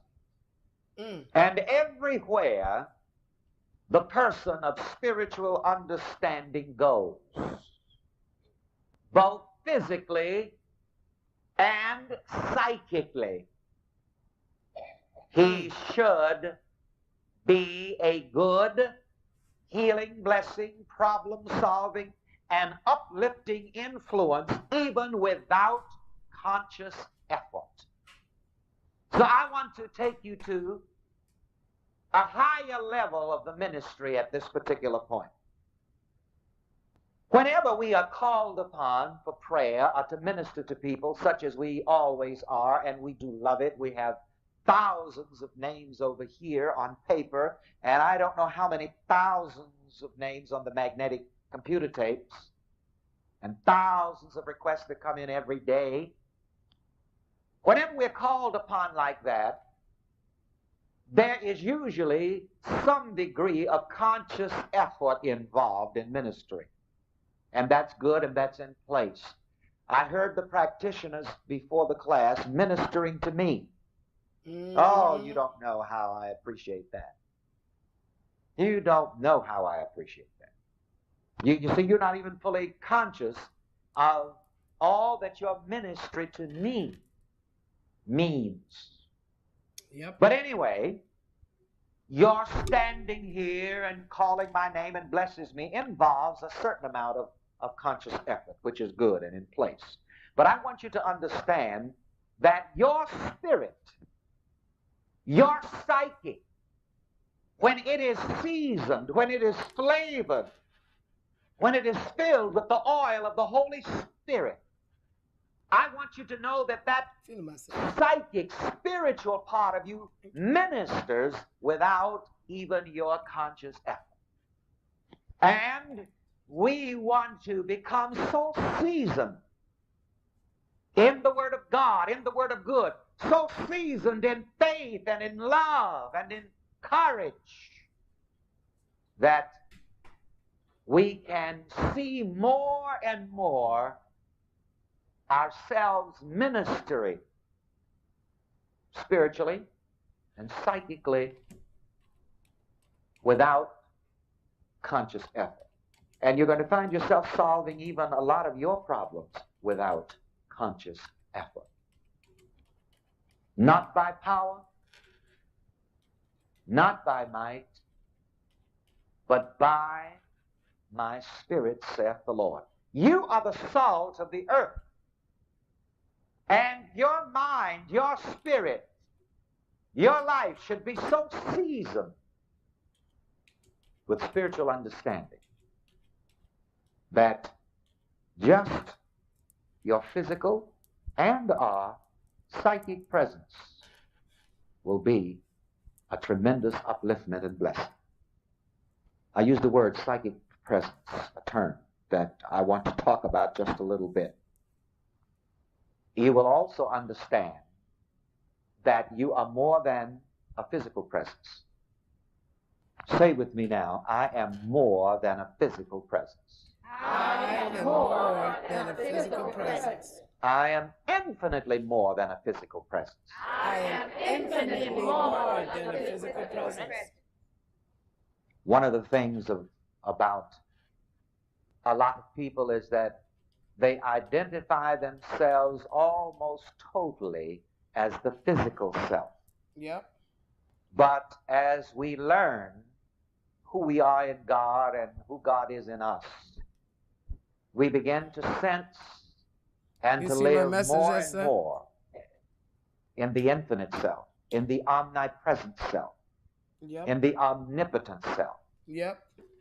And this is really what this teaching is all about, to make us more and more aware of our God self, our divine self. And of course, this is a facet of the life of Jesus Christ. We hear him say time and time again, I and my Father are one. I'm one with the all-powerful one. I am one with the all-present one. Yep. And he was not just simply saying that for himself as an individual, but he was trying to show us that we too are one with the Father. that we too are one with the all-powerful one, that we too are all one with the omnipresent one. So say with me, I am one with the all-powerful one. I am one with the all-powerful one. I am one with the all-present one. I am one with the all-present one. And our psyche, our spirit, our mentality is capable of healing, blessing, and lifting people to the furthest reaches of the earth. This is why that old, beautiful old cliche is used sometimes. As far as I this used to bad use boy it can very reach, you much can in my reach. early radio days. I would say there is no distance in prayer. Say that. There is no distance in prayer. Literally, You see, because here again, God, our thought is omnipresent. There is no distance. None.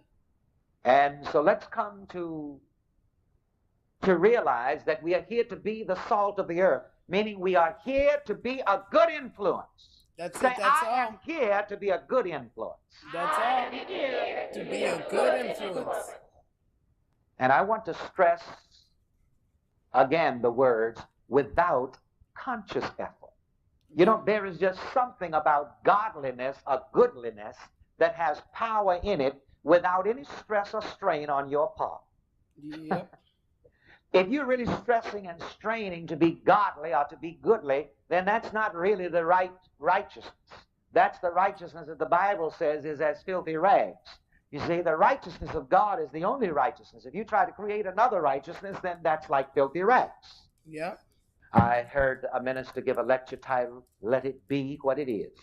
So then God is God. Let it be what it is. Yep. Now, I think that's a good statement to make, and it will help you to minister and to have a good influence even without conscious effort. How much influence am I exerting upon people in my world right now?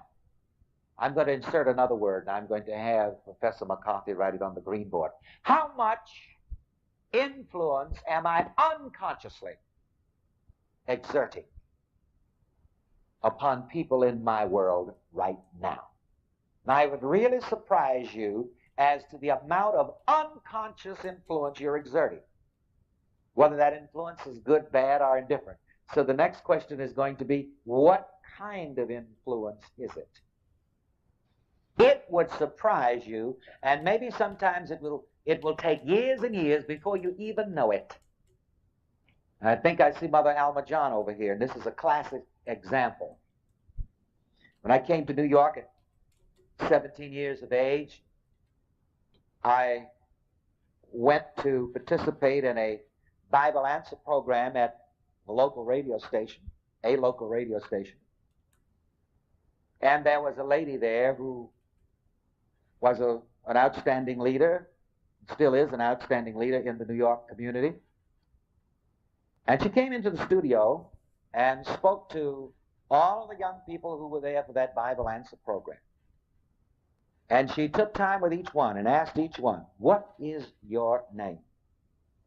And where are you going to school? What are you studying? And what are your goals? And she spoke to each one as if she were truly interested, and she was.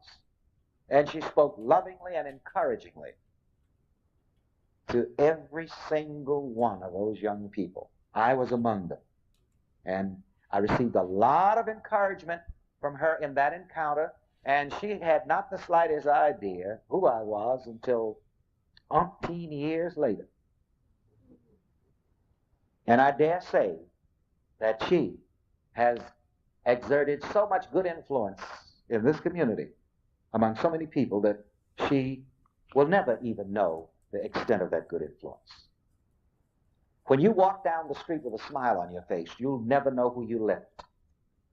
And I'm sure, again, many of us here can think of somebody whose spirit just lifted us at some time when we really needed a lift. We didn't say anything to them about it. They didn't say anything to us, but their spirit lifted us.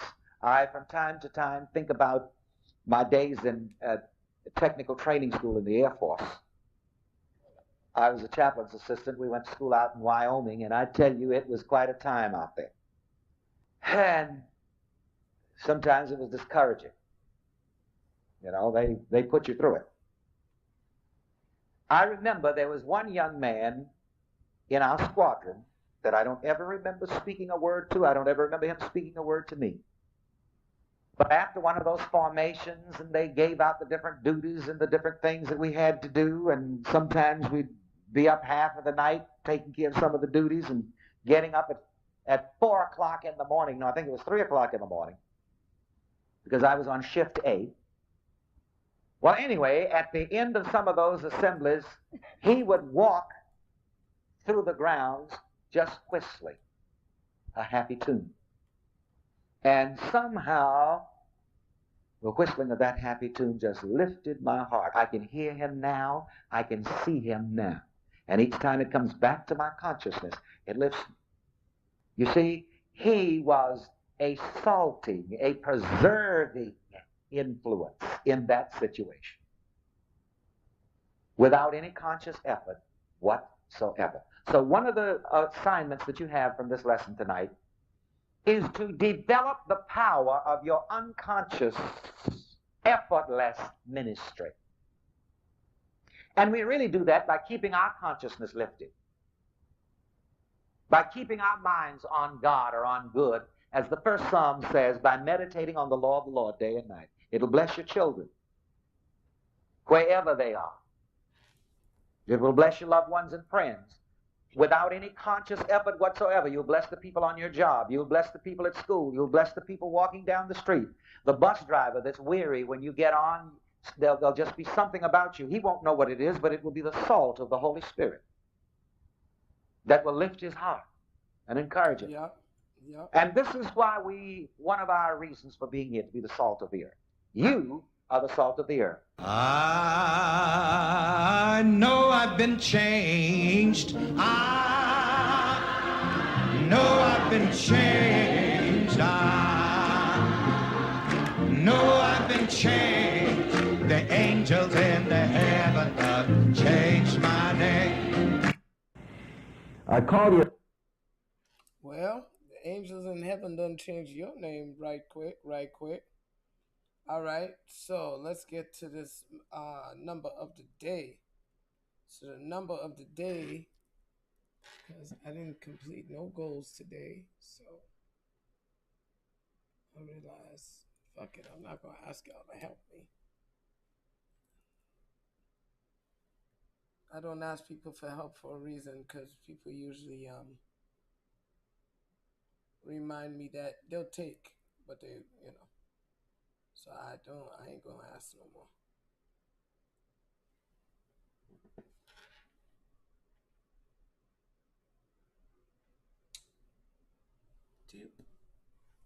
All right, so the energy of the day is, the number comes to 154. So I told you guys about the date, right? And so 154 says the angels are here to help you make necessary changes, which will increase your level of happiness and satisfaction. Ask for heaven's help. That's the only help that I'm ever going to ask for. I ask for heaven's help, especially with respect to maintaining a positive mindset. The angels are here to help you make necessary changes, which will increase your level of happiness and satisfaction. Ask for heaven's help, especially with respect to maintaining a positive mindset. So there you go, y'all. That's the number of the day. Bringing you back to who? Yourself. Bringing you back to what? Power of your mind. And the energy and the flow, that's up to you.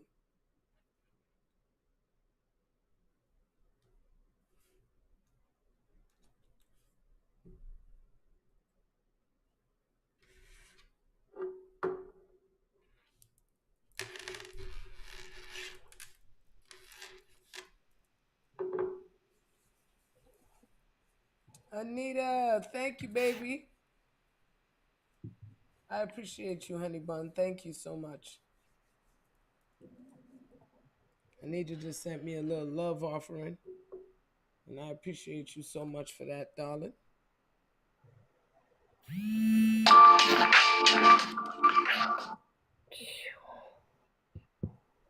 Excuse me. No worries.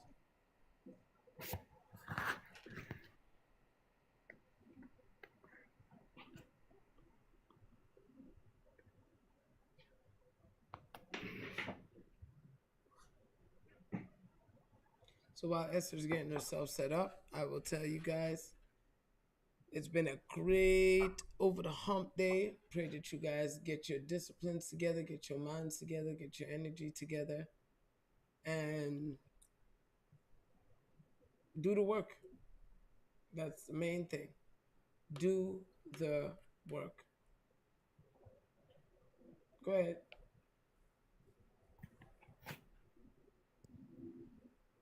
Okay.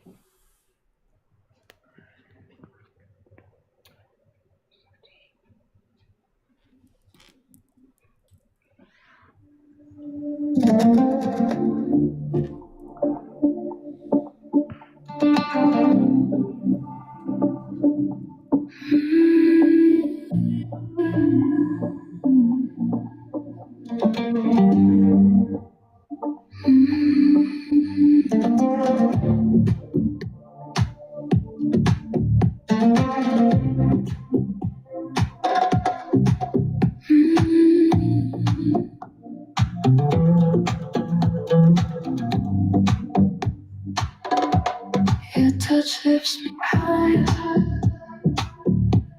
I'm weightless in your eyes. Every breath you give me feels like heaven in disguise. I'm falling soft into your light.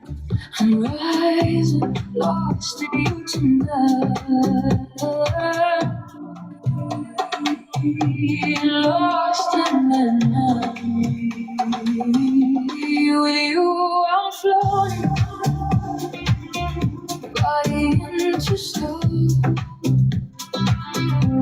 You pull me closer, you make me whole. In your arms, I'm dreaming.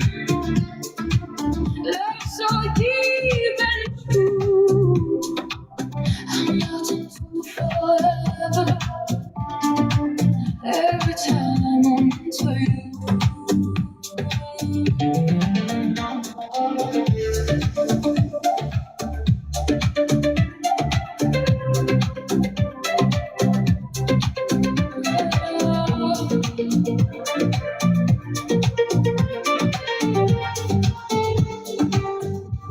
Your heartbeat on my heartbeat, a rhythm made for two. I feel you in my spirit, every part of me with you.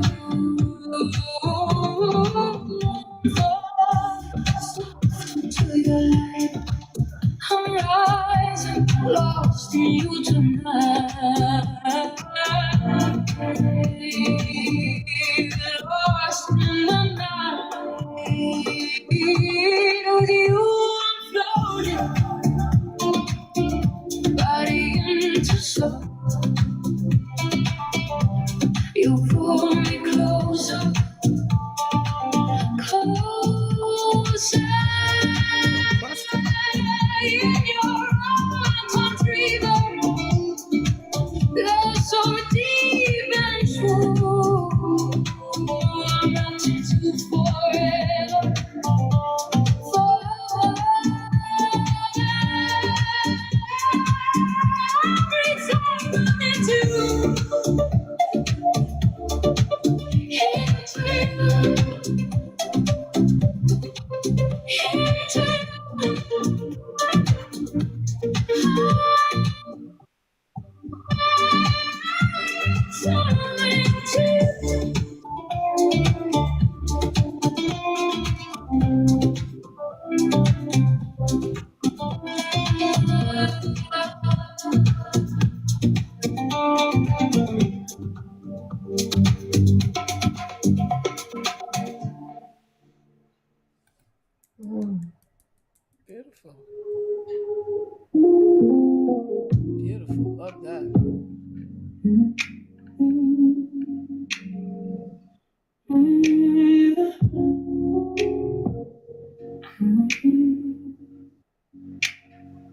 I held my hurt like bone, caught it strong, caught it wise. But the weight of all that garden kept my heart half alive. You look straight through my stories, past the names and the scars. Said love is not your memory, you're the sky, not the moon. Vulnerability has been heart on my sleeve. Brutal honesty, saying what I'm scared to believe. Surrendering the fight, falling back into the quiet and the tight.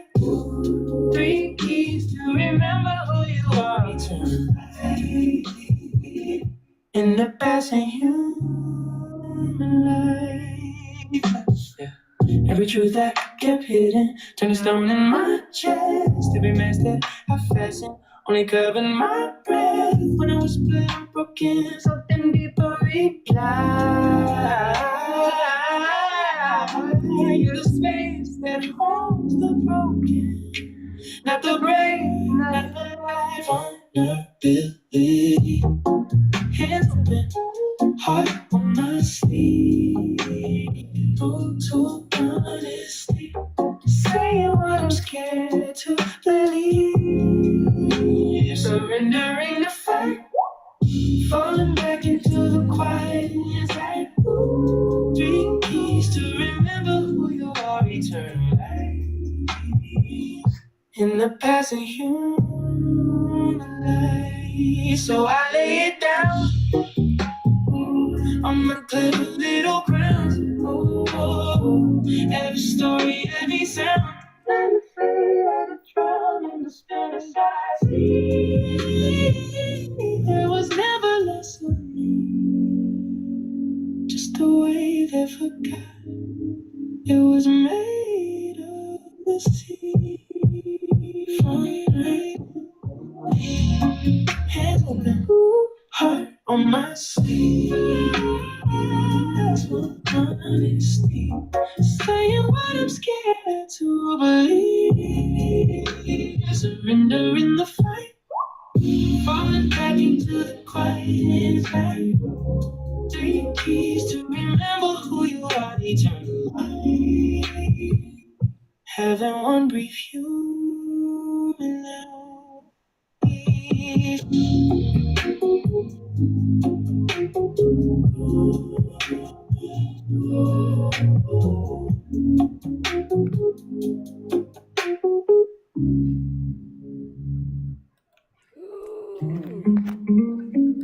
Ooh, we did that. Oh, I love that. Oh, thank you so much, Esther. That was great. Love that. Love the first one. It gave me a very salsa caliente vibe. That was very nice. Love that. Well, you know I love 3 keys, so I didn't get to tell you that one. Yeah, that first song is more a bit of a love song type of thing. Yeah, Like beautiful song.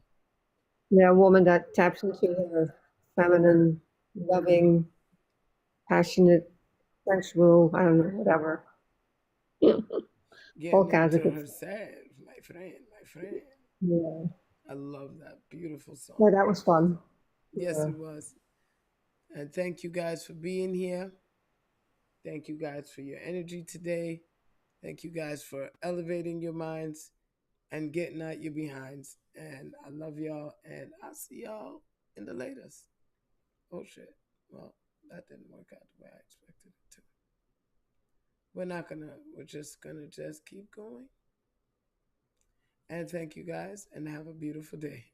Take care.